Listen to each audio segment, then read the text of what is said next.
Assalamualaikum warahmatullahi wabarakatuh. Waalaikumsalam warahmatullahi wabarakatuh. Sebelum pembelajaran kita mulai, marilah kita berdoa terlebih dahulu. Semoga pembelajaran hari ini bermanfaat bagi kita semua dan mendapat barokah dari Allah. Untuk ketua kelas, mohon untuk memimpin doa. Berdoa mulai. Bismillahirrahmanirrahim. Alhamdulillahi rabbil alamin. Ar-Rahmanir-Rahim. Maliki yaumiddin. Iyyaka na'budu wa iyyaka nasta'in. Ihdinas siratal mustaqim.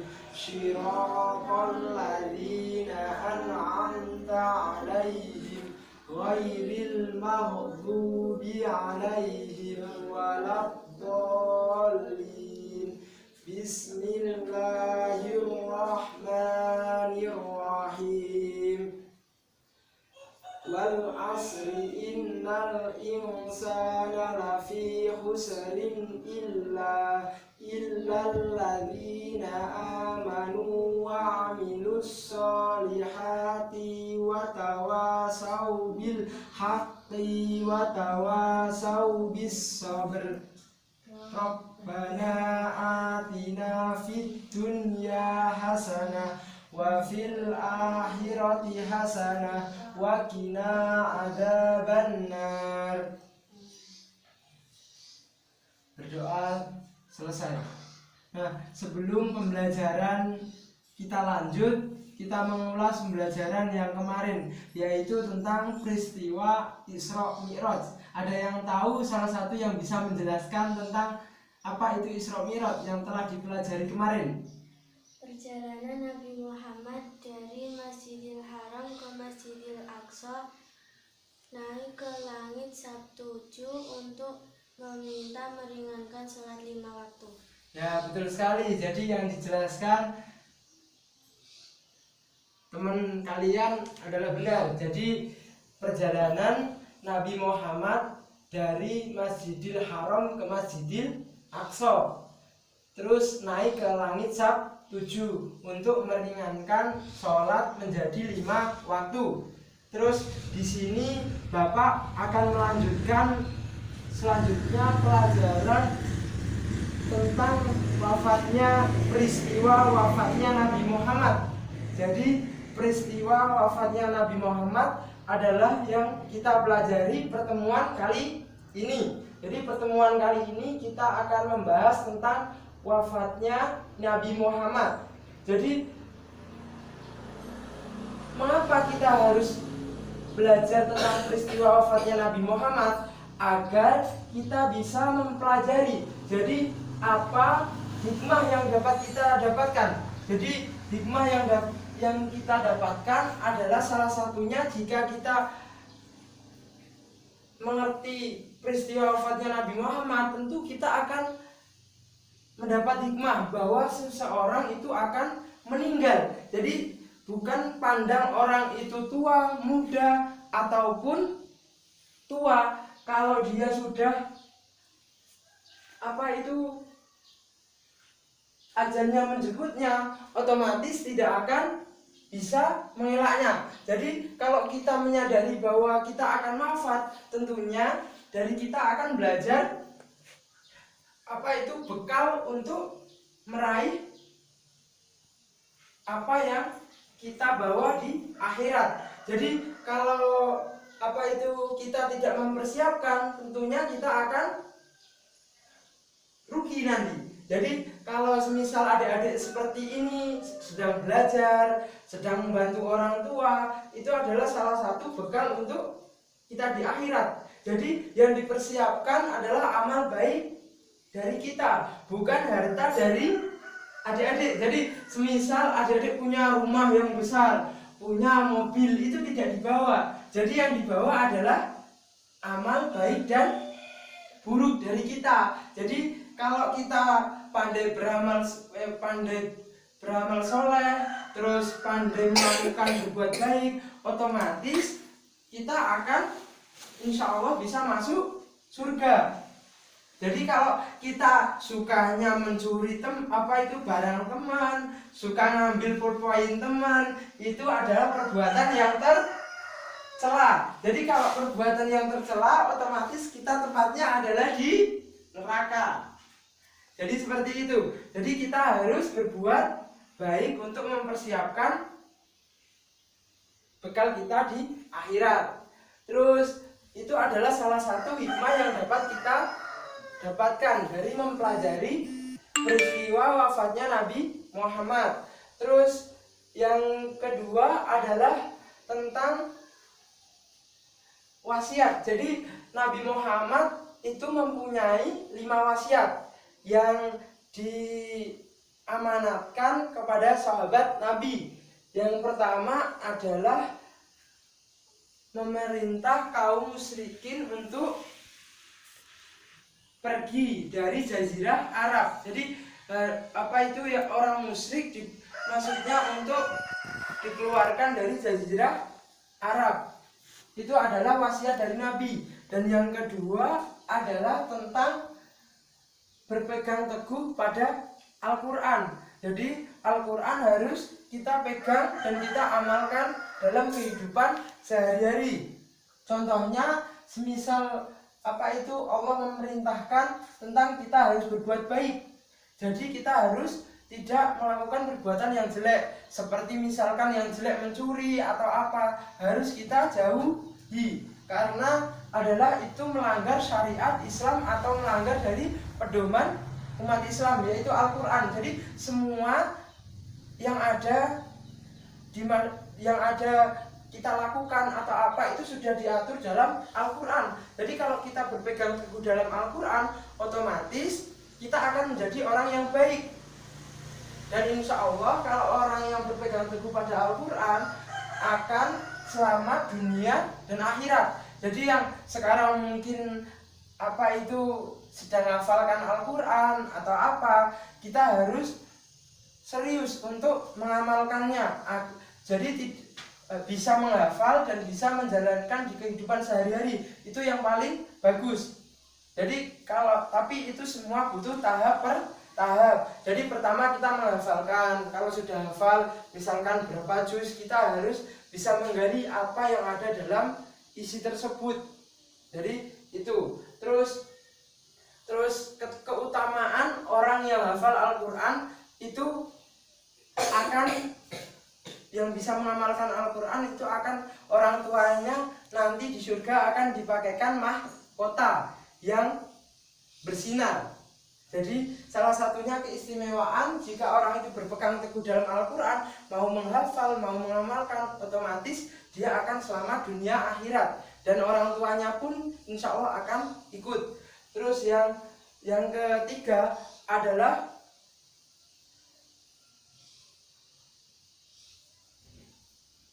memerintahkan untuk sholat 5 waktu dan memerintahkan sholat 5 waktu dan menghargai budak. Jadi kalau di sini kan tidak ada budak ya. Tahu nggak budak itu apa? Budak itu adalah, jadi zaman dahulu itu ada orang yang namanya budak. Budak itu ada yang punya. Jadi semisal saya sama Iza, itu kan misalkan Iza itu budak saya, jadi saya bebas mau ngapain, dia nyuruh dia kemana, itu namanya budak. Tetapi untuk sekarang budak tidak ada. Jadi yang perlu diamalkan adalah seperti menjaga sholat 5 waktu. Terus yang kedua adalah yang keempat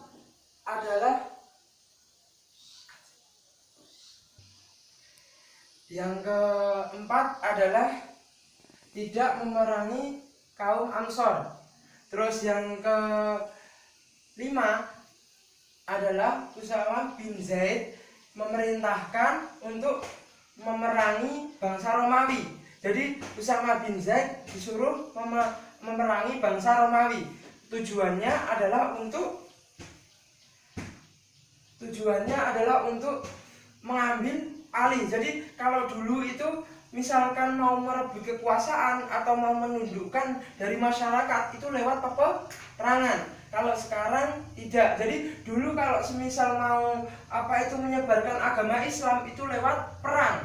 Tapi kalau sekarang adik-adik memperjuangkan agama Islam itu dengan cara kita belajar, dengan memahami apa yang ada dalam agama Islam. Jadi kalau untuk sekarang untuk mengembangkan agama Islam kita hanya perlu belajar. Kalau dulu adalah memerangi. Jadi setiap misalkan di sini di kota ini, terus kalau kita mau menyebarkan agama Islam, otomatis kita akan berperang terlebih dahulu untuk menaklukkan daerah tertentu dan untuk agar kekuasaan itu bisa kita menjadikan agama Islam. Jadi seperti itu untuk menyebarkan agama Islam.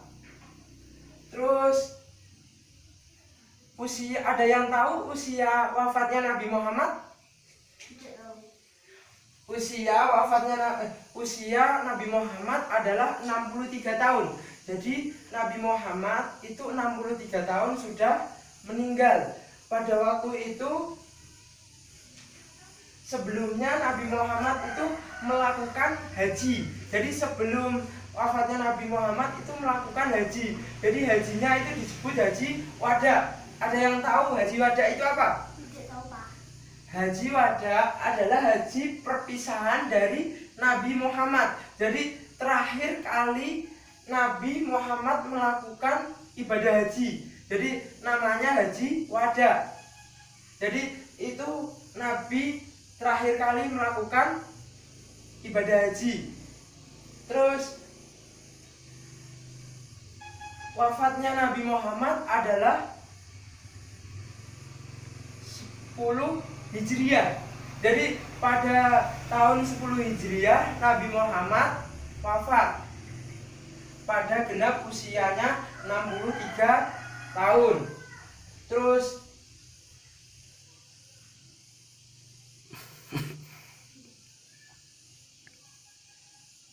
yang selanjutnya dari materi yang sudah saya sampaikan,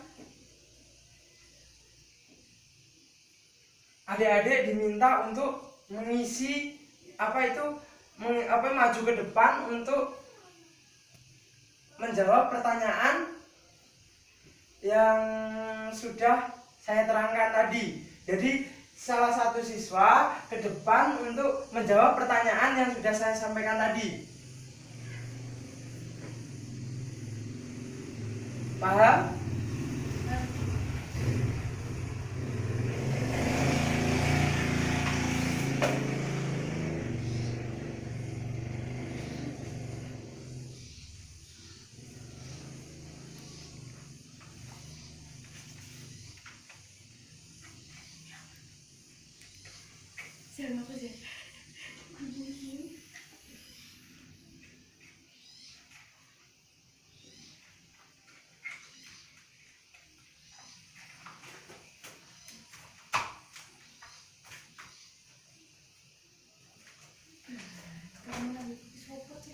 Salah satu siswa maju ke depan untuk menjawab dari pertanyaan di atas. Jadi agar bisa tahu apa yang sudah kita pelajari. Ayo, Mbak Iza, ke depan. Ayo, kan sudah tadi dipelajari. Ayo.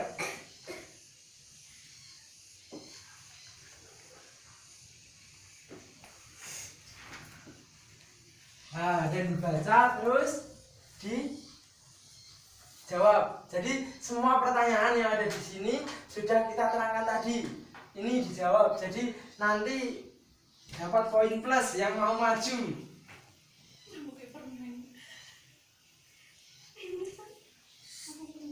Ayo. Pada usia berapa Nabi Muhammad wafat? 63. Ya, betul. Poin 1. Ayo. Pada tahun keberapa Nabi Muhammad wafat? 10 Hijriah. Diinget-inget berapa? Kurang sedikit. Lupa.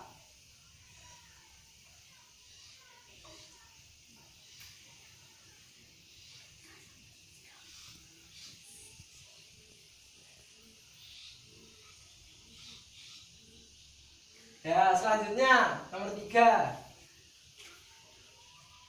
Berapa bulan sebelum wafatnya Nabi Muhammad melakukan ibadah haji? Apa nama ibadah haji tersebut? Haji wada. Ya, betul sekali. Haji wada. Terus yang keempat. Hikmah apa yang dapat diketahui dari peristiwa akhir hayat Nabi Muhammad SAW? Salah satunya tentang apa?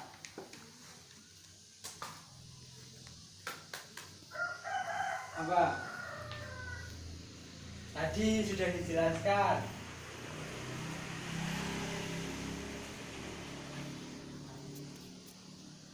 Kematian. Mau, ayo. Tentang kematian.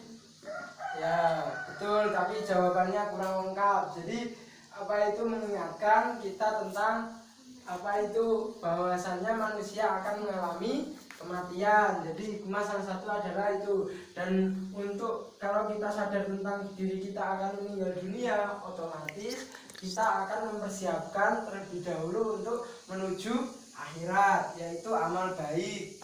Terus yang selanjutnya, Pada akhir bulan Safar tahun 11 Hijriah, Nabi Muhammad mulai mengeluhkan sakit kepala. Sepanjang hari-hari sakitnya beliau banyak berwasiat. Sebutkan salah satu wasiat Nabi Muhammad. ayo diingat-ingat, ada 5 tadi. Ini cuma disuruh menyebutkan salah satu, jadi cuma salah satu tok.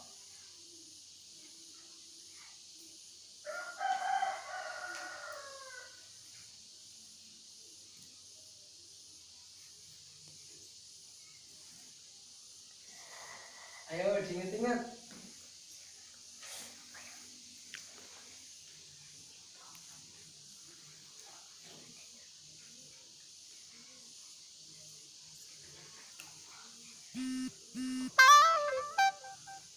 Ayo. Tadi apa? Salah satunya kan ada 5 yang saya sebutkan. Terus tinggal 1. Ayo. Cuma 1 yang disuruh menyebutkan, masa lupa 5? Cuma disuruh menyebutkan 1. Ayo.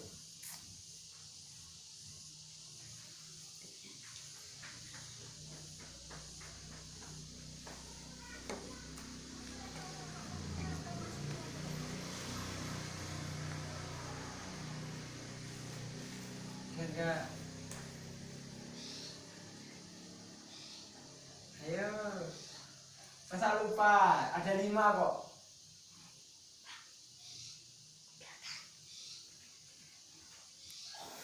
Ayo.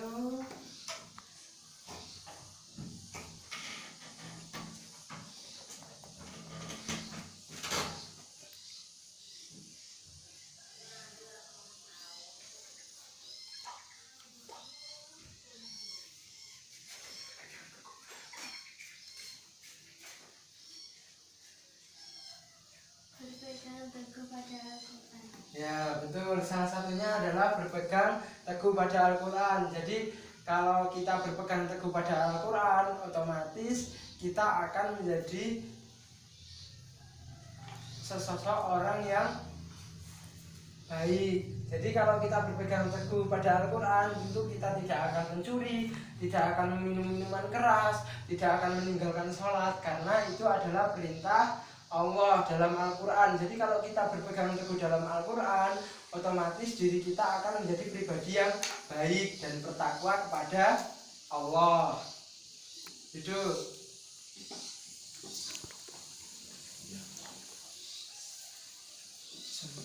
Nah, itu adalah pelajaran hari ini yang dapat Bapak sampaikan.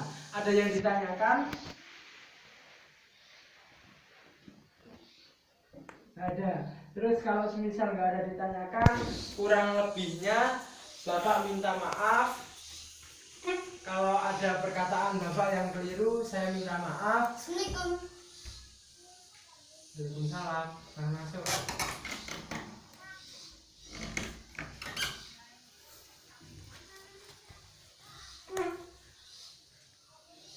Jadi kalau Bapak punya salah ke adik-adik, Bapak minta maaf. Kurang lebihnya Bapak minta maaf.